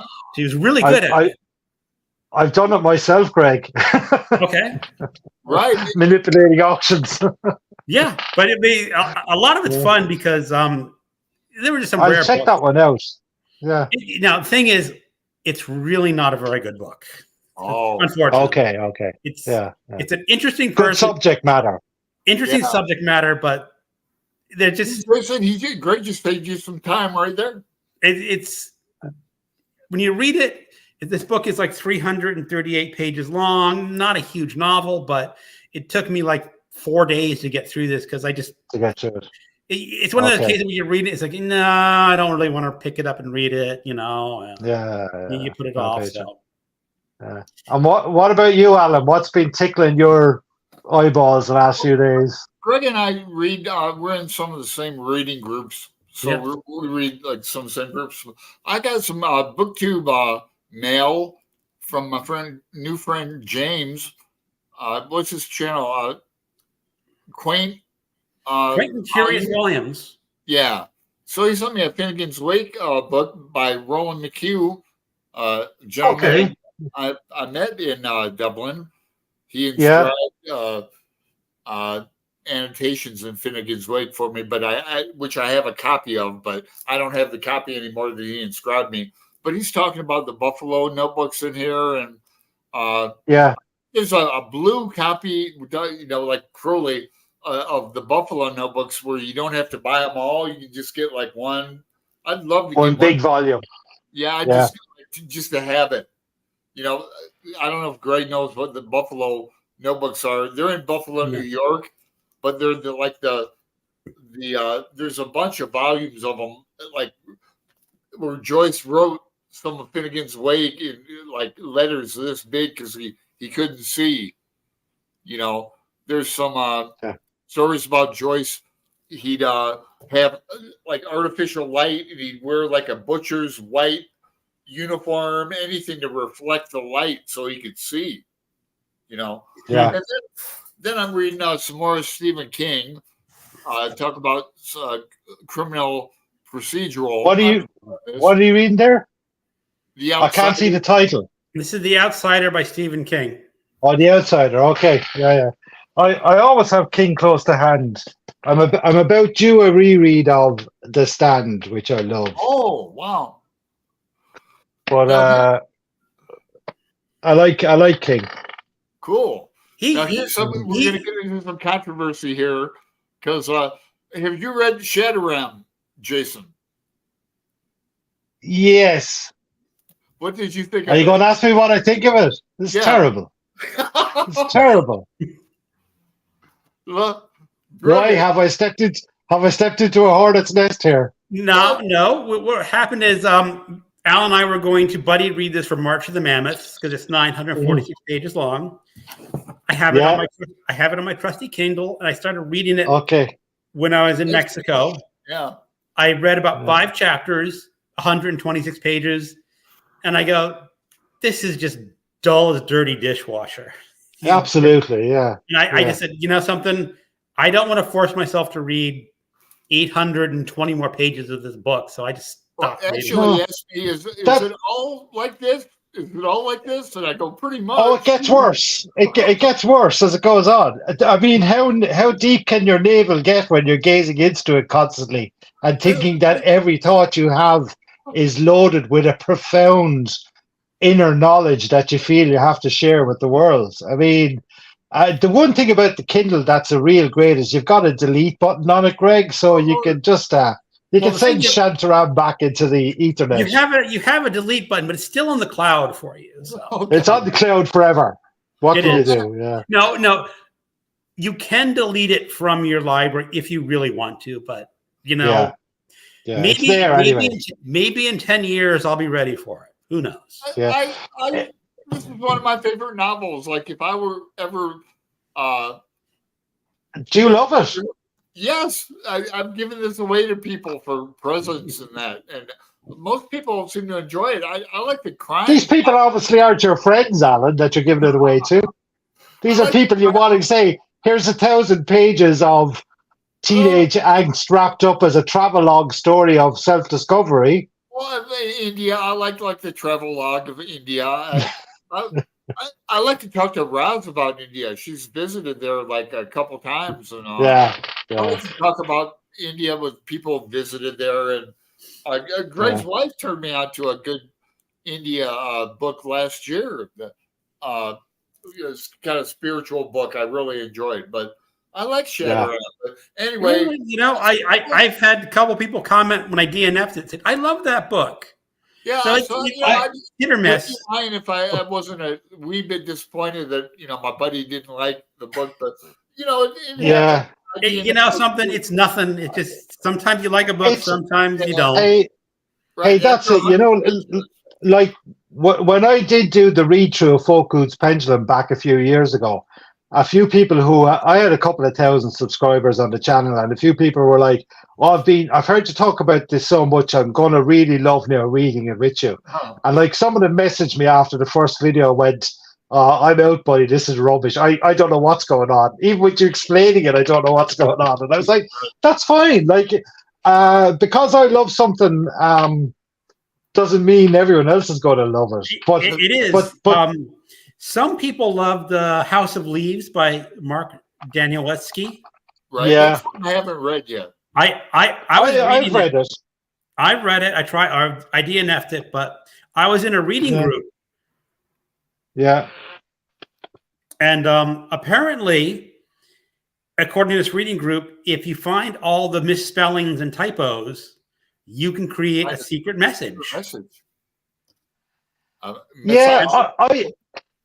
I think if I was ever reading House of Leaves with a reading group, I'd combine it with a mixed disciplinary yoga and Pilates group, because any book I have to get into contortions to read, after a while becomes an affectation rather than an experimental thing that I'm enjoying. I enjoyed the book for what it was. I didn't think it was particularly a horror. I didn't think it was particularly a thriller. And I noticed he embarked on writing some 40-volume work, I think, recently. Has he? And he abandoned it. The same author, yeah, some massive work, and I would never read. I would never read it after that. I'm glad I read House of Leaves, but I don't rate it particularly. I have a copy of it here somewhere. I was just looking around to see. I'm sure I still kept a copy, so I enjoyed it enough to keep a copy on my shelves with maybe the idea. I'm always afraid I miss something. You know, if enough people tell you a book is good and you read it and you kind of go, oh God, that's not good at all. I'm always thinking maybe I missed something the first time around. I just wasn't in the right Well, headspace, that's the or same it just thing as didn't like work for me. a hidden message Yeah. in spelling mistakes. It's just like, Well, why would you push yourself to find that? That's pretty hardcore. And I like, as I said earlier, I like authors playing games in books, but I don't necessarily want to have a notepad and pen beside me as I'm going through and jotting down. But see, if I saw a spelling mistake in a book, which I do so often in modern books, mass market paperbacks and stuff, I just get annoyed thinking for the want of a good editor, not that it's some kind of subliminal message being sent to me by the author, you know. Yeah. Yeah, I was a good copy editor. I mentioned I've got a DVD over there in my Joyce section, but I was a copy editor. We redid Waking Newsletter from the 60s. And oh my God. Yeah, so I was a copy editor on that, but it's all on like CD-ROM. I'm looking for the book. I can't see it. Yeah. I have a book that's a history of British medallions that costs about £80. It's very expensive. It's a reference book. And in the very first book of the word is there, as in there, THERE, and it's spelt there, as in THEIR. Someone relied on spell check and didn't. The very first word in the book is misspelled wrong. And I remember I read the book. I'd ordered this book, was excited to read it, and I went, that doesn't make sense. And I read it again thinking, am I wrong here? And I went, no, I'm not wrong. They're trying to say there as in that place, not there as in they own it. And I'm going, I just spent £80 sterling for this book, albeit a specialist book. And I just went, wow, you really could have done with an editor. But even if I wrote that book, I think I would have liked to have read it more than once, and I would think the first word would be kind of important. You would kind of think that if you're going to read, you'd read the first word as the first word correctly. I'm just reading. I can't see it now, but it is there somewhere. I'm going to catch up on some comments. You know, Leonard, Oh, go ahead. I just want to catch up on some comments. I'm kind of behind again. Leonard Cohen is the example I use of a poet and an artist that can extend it into a song. I actually think he was a poet and writer before he became a musician. I think you're right there, actually. Yeah. Talk about meditation. Cohen. Okay, Alan. Okay. We got lots of comments. Okay. Would you ever visit a satanic museum where they have books in the source and many other? I'd visit a satanic museum. We visited Poe. Yeah. Bloodbath in the audio industry. Please use the context. I think it's from a past conversation that they're probably talking about Trump saying there's going to be a bloodbath if he did not win re-election. Mm-hmm. Here in Scotland, we'll be happy to shit all over his golf course with you again. Yeah, we have a Trump golf course in Clare as well. Yeah, go ahead. I'll look the other way. It's only a few miles from me. Yeah. Mortimer Adler and Neil Postman said we need to read to learn to think for ourselves. This is a bloodbath. It's a great example. Sad to see the lies. Worse, the division it causes. Mm-hmm. I think the point about the bloodbath, I did read that I read that he had talked about a bloodbath in the automotive industry if he wasn't elected. But I think the broader point is that a politician using a word like bloodbath is in itself a signal. The context, the context is important, but regular people don't say it's going to be a bloodbath. They'll say it's being decimated, or there'll be a financial turndown, or there'll be job layoffs. I think words have power, and the context is important. And I'm the first to put my hand up and say, media loves a good clickbait title, and people read the title and don't read the article. But I think words are important and how we choose to use them, especially if we have the prominence of being a former president. They're already spinning it like the Republicans. Yeah, they'll spin it either way. So sorry, Greg, I didn't mean to interrupt you there, but I did understand the context of when he said bloodbath. Yeah, go ahead.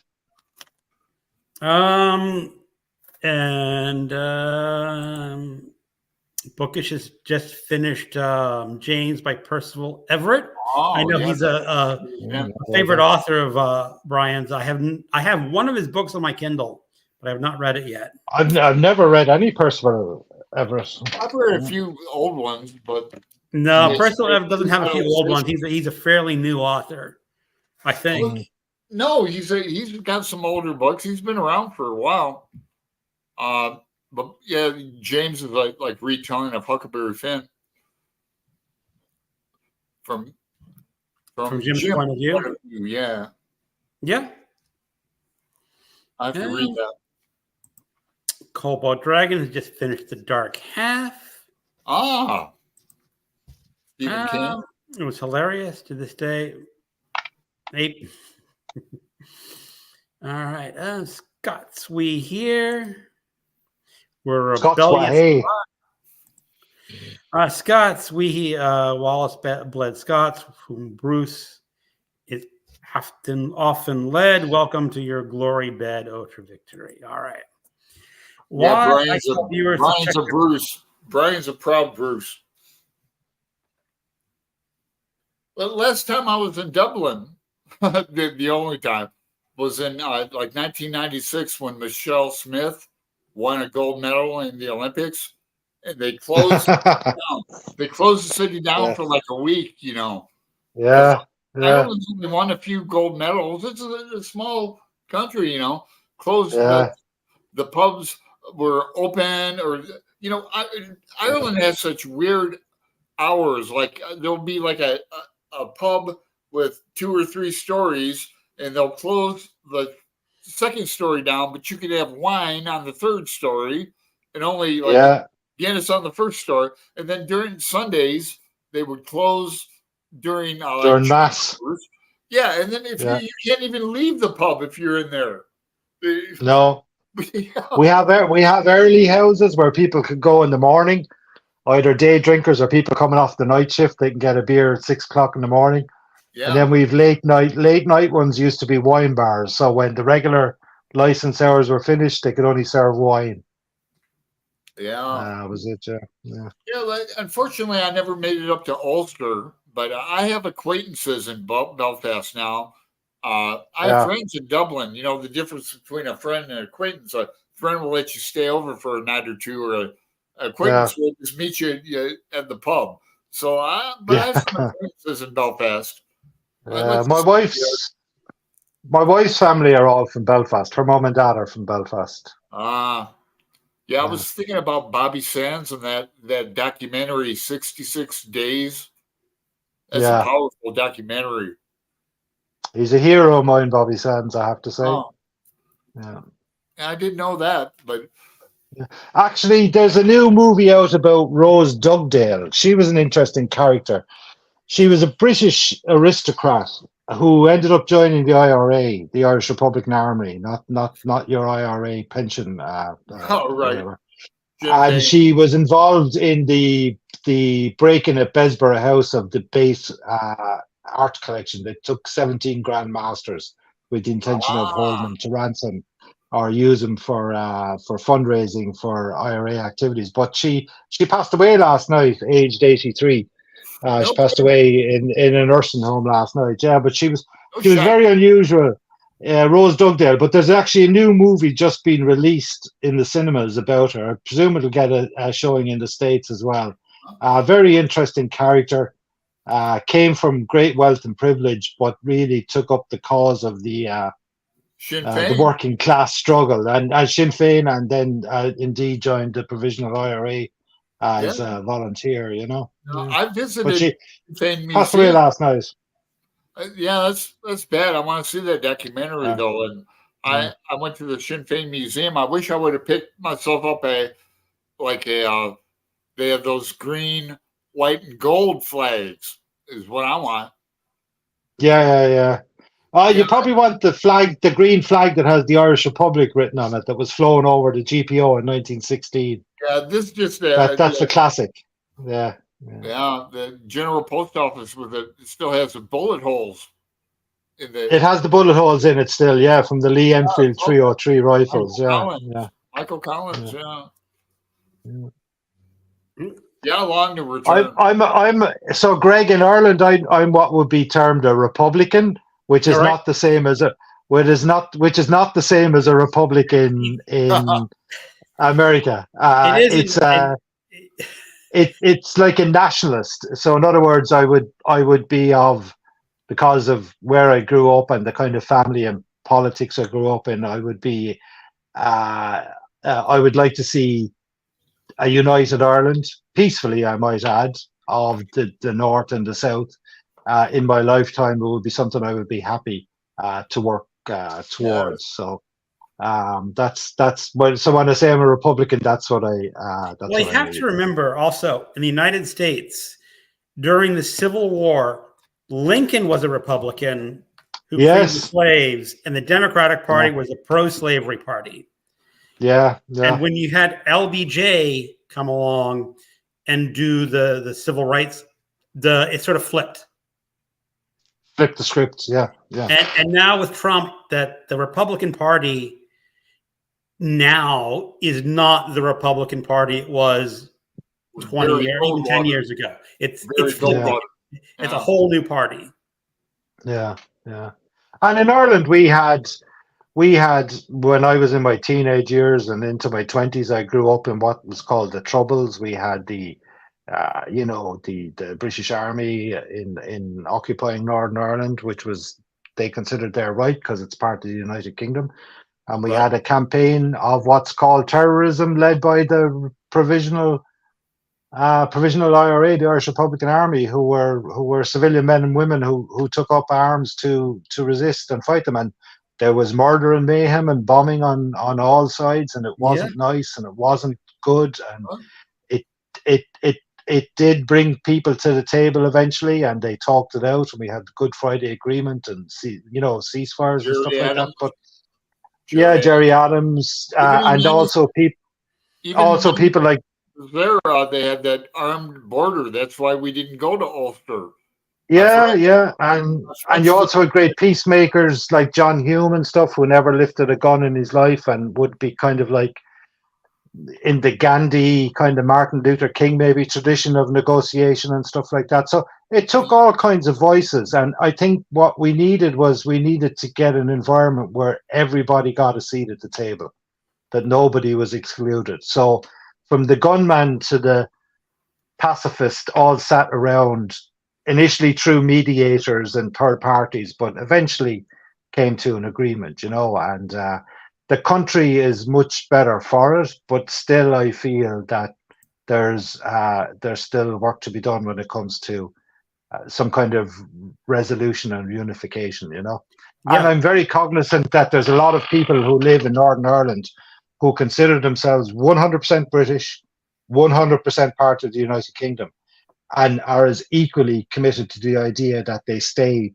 in that and not become part of a united Ireland. So there's a lot of work left to be done. So Jason, we have a comment from Jenny, and I was going to ask you the same question.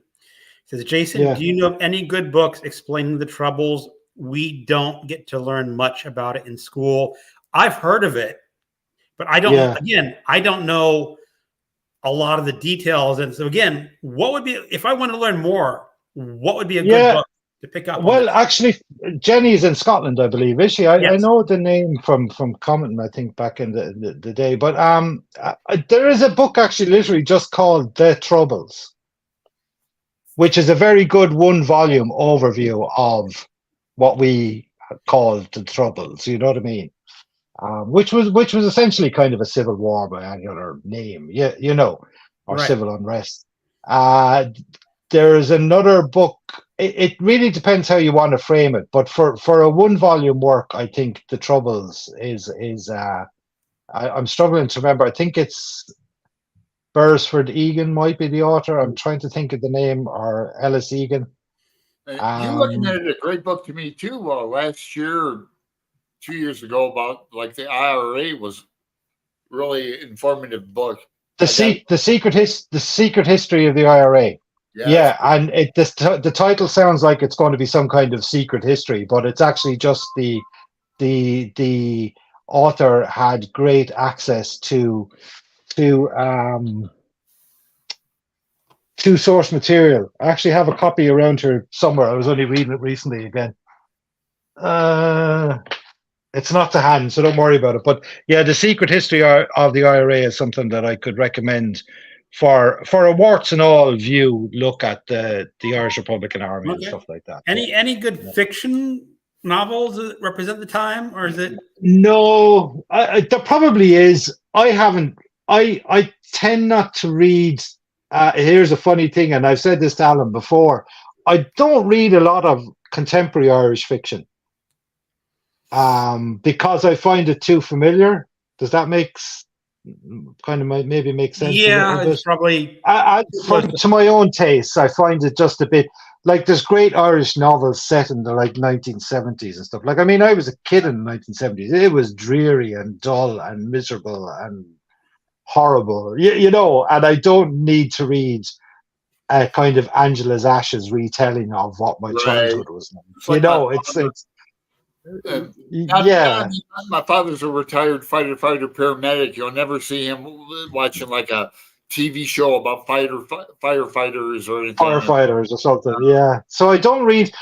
An exception to that was I did read the one that won the Booker there, Prophet Song, Paul Lynch, I think it is. That could be the Stinging Bee now. Like a year or two ago.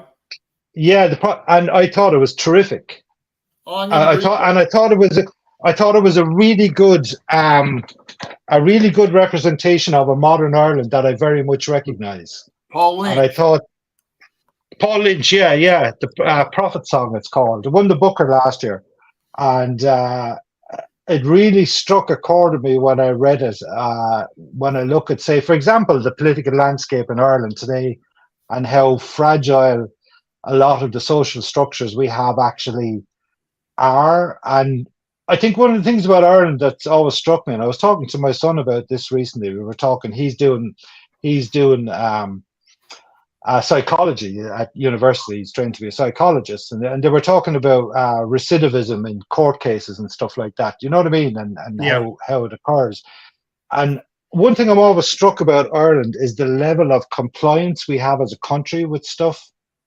Like, we have an unarmed police force, essentially. Right. Now, we do have armed police, but your average policeman is unarmed. Doesn't have a gun. Doesn't have the most they have is a baton. We don't have mace. Yeah, they don't have mace or anything like that. And we just have a fairly compliant population. And by compliant, I don't mean laying down like sheep. Continue. I'm just going to have to step aside for a second. Sure. Yeah. And I think but anyway, what I think the book showed, Alan, I think you'd enjoy the book. You should get yourself a copy. Oh yeah. Is actually don't. I'll send it to you with the Umberto Eco one. I've got a paperback. I'll send it over to you because you're due a package from Ireland. Yeah, I'll send it to you. Okay. But one of the things about it is is that it shows how the dangers of having a complacent society that just kind of goes along with everything that's told to them to do, which I thought was interesting and very reflective of the world of Ireland as I see it today. Well, how long to return? My father goes back to Erie about every 3-4 years. Back to Ireland? Yeah. All right. Dublin, got friends over there, and yeah, I have relatives in England. I mean, I could research my roots, my Irish roots. My last name's Mahan, M-A-H-A. Yeah, Mahan, yeah. They took the pick off at Ellis Island. So we know that far back. But in my neck of the woods now, Mahan, as I would say your name, Mahan is how I would pronounce it, is very much a Cork Kerry name, County Cork, County Kerry. And there's a place in Cork called Mahon's Point. There's actually a big shopping centre there now as well. But there's an area of Cork City called Mahon's Point and stuff like that. So it's a name. You'll find lots of Mahon's down there. And then, of course, Mahoney is the kind of other version of it. And the Irish rugby captain this weekend is Peter O'Mahony, who is a Limerick man. Great. He's the captain of the Irish rugby team this weekend that won. Hard as nails rugby player, good Limerick man. And he's Peter O'Mahony. So probably that Y dropped off at the end, as you say, you know. So you could be from either strand.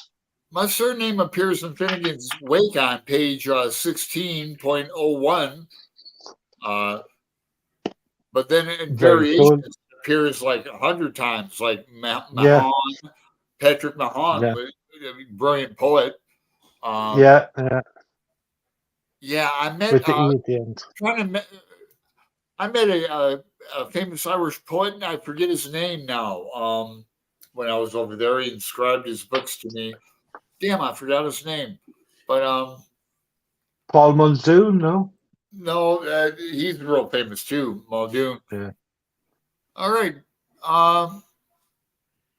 But yeah, Long to Return, and I know, of course, Cork is where James Joyce was born, and his parents were from. John Joyce, John and Mary. Greg, can I ask you, over your shoulder, there's lots of uniform white spine editions together. What are those? Yeah. No, the next show, Hard Case Crime. Okay, so it's a series, is it? Yeah. Well, Hard Case Crime. It's all different authors. Yeah. Very cool. It was a series of basically pulpy paperbacks, reprinted, some new crime novels. Yeah. Do you know who I read last year, who I really liked? The hardcore has reminded me. Jim Thompson. Jim Thompson. Did you ever read Jim Thompson? I love Jim Thompson. I'm kind of ignorant about him, but I know the best. I got this hardcore 3 novels by Jim Thompson. It has The Kill Off, The Nothing Man, and Bad Boy. Great books. I really, really enjoyed it. It's like an anthology of 3 of his those novels together. Those aren't his top books. Best, no, but they're good. They're good. Yeah, it was the first of Jim Thompson I'd read, so I was keen to get more. But this is an American edition I picked up here. I don't see him in printed books here. I'd have to probably get him on the Kindle or something. The ones you probably want to get are The Killer Inside Me. Yeah. Okay. And Population 1280. Okay. Perfect. Those are, you'll get some disagreements, but those are probably considered his best, his 2 best. Do you know what I'm loving, Greg? What? And I often say this when I talk, say, to Mark and Steve. Steve Donoghue and Mark Richardson are 2 of my longer booktube friends. And we occasionally do lives together and stuff. I'm loving that the 3 of us can sit here and mention a book, and one of us just goes, "Oh, you mean this book here?" or "Here's my edition of the book we've just been talking about." We have the same reading DNA. We do. Our age profile. We've read a lot of the same kind of books, and even if we haven't read them, we have an idea of what the other person is talking about, and I find that fascinating. Yeah, we had Steve on here before as a guest. He was a great guest. It's the whole idea that we've been readers, for a long time. Yeah. We've read the same books, essentially. Jenny was mentioning that in 1988, she was 4 years old when I read this, and I'm going like, yeah, that scared me. That scared me a little bit. Yeah. So let's that try to scared catch me up a little bit. Comments. I'll be 1 second. I'll be with you. Oh, yeah, go ahead. Hold that for Jason because go ahead. No, someone was saying that she liked The Personal Librarian as a book. Okay. There you go, Greg. There's the American edition, and this is my latest one. This is the Chinese edition of Foucault's Pendulum. Wow. Now, I presume you can't read Chinese. No, it actually is 2 books, because that one book is the novel, and then this book is an addendum that explains all the Western cultural references that the Chinese readers wouldn't understand. And I was sent this by someone who used to comment on my BookTube channels, Foxed Folios, as a gift from Hong Kong. Terrific addition to the library. Cool. But I'll never read it. Yeah. But that's my similar. That's the first US edition of Focus Pension. That's the one you have. US edition. I think it's first. Yeah. Yeah. That's the same one. Yeah. Yeah. Mine's. Yeah. So we have similar response from BookTube. Every time Book Talk, I think the conversation is a little outdated. There's an Everett profile of Percival Everett in this week's New Yorker. So Brian's correcting me. Everett has published 30 books. I guess he's older than I thought he was. Wow. I've never read any of them. I'll have to look them up. I have really never heard of him until a year or two ago when he came out with The Trees. Yeah, I read some back in the 80s. Okay. Well, Brian, they're talking about his book on James. Get an early copy. My copy of James is coming tomorrow. Cool. I did. The publicist from Penguin Random House saw my video on Everett and sent him a copy. Lucky. Wow, Brian. fantastic. Wow. Yeah. Brian's having a great year already. You know, he's got a book coming out. It's nonfiction. Yeah. He wants to read it. When I had my first channel, it was probably the biggest iteration of it. It was just Jason Harrigan. And I got sent one book that was self-published.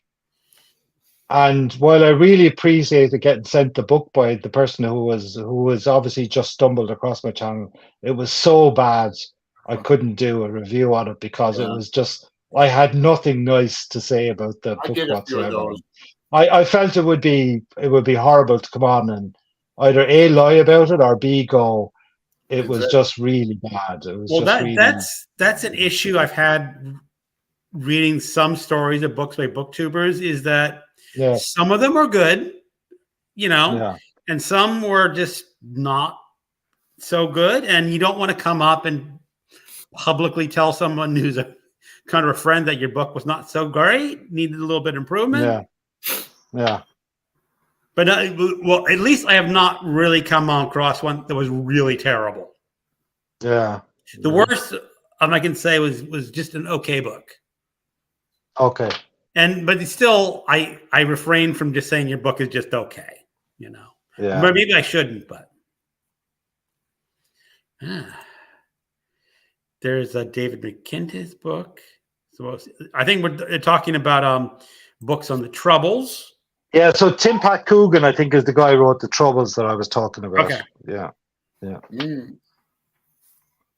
Jenny, I thought it was very good. It introduces the major players by giving a bit of a look at the political situation, leaders, and inside the IRA. I'm not going to try to pronounce that first name. Porrig. Porrig Othuma? Yep. Yeah, Porrig Othuma's poetry collection, Sorry for Your Troubles. Collection of poetry comes stories of people who lived their troubles. Yeah. Porrig or Podrig, but Porrig, I'd say. Yeah. All right. Paddy. That's where we get Paddy from. Oh, all right. Yeah. Jenny says, poetry scares me, but I'll give it a try. Oh, geez. No, poet, just read the poem as if read the poem like a book. It's just read a book. Yeah. Mm-hmm. Yeah. Don't try to think of it as poetry. No. My name, Jason. My grandfather family was from Cork. Oh, brilliant. Yeah, Mahoney, yeah. Jenny is very accessible. She promises the poetry is good. Good chat, very interesting. Nice to meet new people. Have a great one. Goodbye. I guess you got to go. Goodbye, Cobalt Dragon. See you the next stream. Got to go. Cheers, says Brian. Bye, Brian. Everyone's saying goodbye. This is why I never let anyone read my stuff, especially Steve. That's a sign for us, guys. Everyone's saying goodbye. We've been on here 2 hours, so what? Oh my God! Well, that's what happens on these streams.